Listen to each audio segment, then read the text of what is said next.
మంచిది. సమయంలో మీ చేతుల్లోకి బైబిల్ తీసుకోండి. ప్రతిరోజు మనం సామెతల గ్రంథంలో నుండి ఒక అధ్యాయాన్ని చదువుతున్నాం. కాబట్టి మీరందరూ కూడా మీ చేతుల్లోకి బైబిల్ తీసుకోవాలి. నాతో పాటు బిగ్గరగా సామెతల గ్రంథము చదువుదాం రండి. సామెతలు 17వ అధ్యాయము.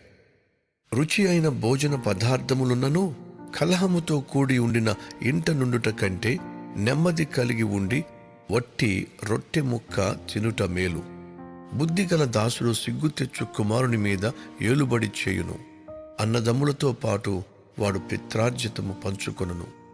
వెండికి మూస తగినది, బంగారునకు కొలిమి తగినది. హృదయ పరిశోధకుడు యెహోవాయే. చెడు నడవడి కలవాడు దోషపు మాటలు వినును. నాలుక హానికరమైన మాటలు పలుకుచుండగా అబద్ధికుడు చెవియొగ్గును. బీదలను వెక్కిరించువాడు వారి సృష్టికర్తను నిందించువాడు. ఆపదను చూచి సంతోషించువాడు నిర్దోషిగా ఎంచబడడు. కుమారులు వృద్ధులకు కిరీటము, తండ్రులే కుమారులకు అలంకారము. అహంకారముగా మాట్లాడుట బుద్ధి లేని వానికి తగదు. అబద్ధమాడుట అధిపతికి బొత్తిగా తగదు. లంచము దృష్టికి మాణిక్యము వలె ఉండును. అట్టివాడు ఏమి చేసినను దానిలో యుక్తిగా ప్రవర్తించును. ప్రేమను వృద్ధి చేయగోరువాడు తప్పిదములు దాచిపెట్టును.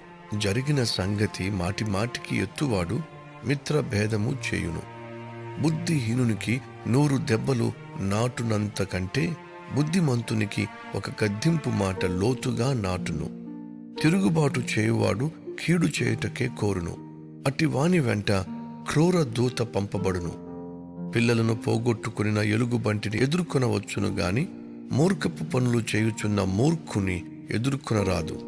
మేలుకు ప్రతిగా కీడు చేయువాని ఇంట నుండి కీడు తొలగిపోదు. కలహారంభము నీటి గట్టున పుట్టు ఊట. వివాదము అధికము కాకమునిపే దానిని విడిచిపెట్టుము. దుష్టులు నిర్దోషులని తీర్పు తీర్చువాడు, నీతిమంతులు దోషులని తీర్పు తీర్చువాడు, వీరిద్దరూ యెహోవాకు హేయులు. బుద్ధిహీనుని చేతిలో జ్ఞానము సంపాదించుటకు సొమ్ముండనేలా? వానికి బుద్ధి లేదు గదా. నిజమైన స్నేహితుడు విడువక ప్రేమించును. దుర్దశలో అట్టివాడు సహోదరుడుగా ఉండును. తన పొరుగువానికి జామీను ఉండి పూటపడువాడు తెలివి మాలినవాడు. కలహప్రియుడు దుర్మార్గప్రియుడు. తన వాక్యండ్లు ఎత్తు చేయువాడు నాశనము వెతుకువాడు. కుటిల వర్తనుడు మేలు పొందడు. మూర్ఖముగా మాట్లాడువాడు కీడులో పడును. బుద్ధిహీనుని కనిన వానికి వ్యసనము కలుగును.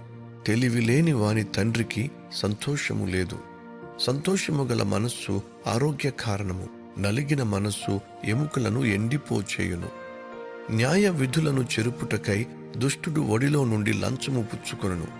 జ్ఞానము వివేకము గల వాని ఎదుటనే ఉన్నది. బుద్ధిహీనుని కనులు బూదిగంతములలో ఉండును. బుద్ధిహీనుడకు కుమారుడు తన తండ్రికి దుఃఖము తెచ్చును. తన్ను కనిన దానికి అట్టివాడు బాధ కలుగు చేయును. నీతిమంతులను దండించుట న్యాయము కాదు. అది వారి యథార్థతను బట్టి మంచి వారిని హతము చేయుటే. మితముగా మాట్లాడువాడు తెలివి గలవాడు. శాంత గుణము గలవాడు వివేకము గలవాడు. ఒకడు మూఢుడైనను మౌనముగా ఉండిన ఎడల జ్ఞాని అని ఎంచబడును. అట్టివాడు పెదవులు మూసికొనగా వాడు వివేకి అని ఎంచబడును.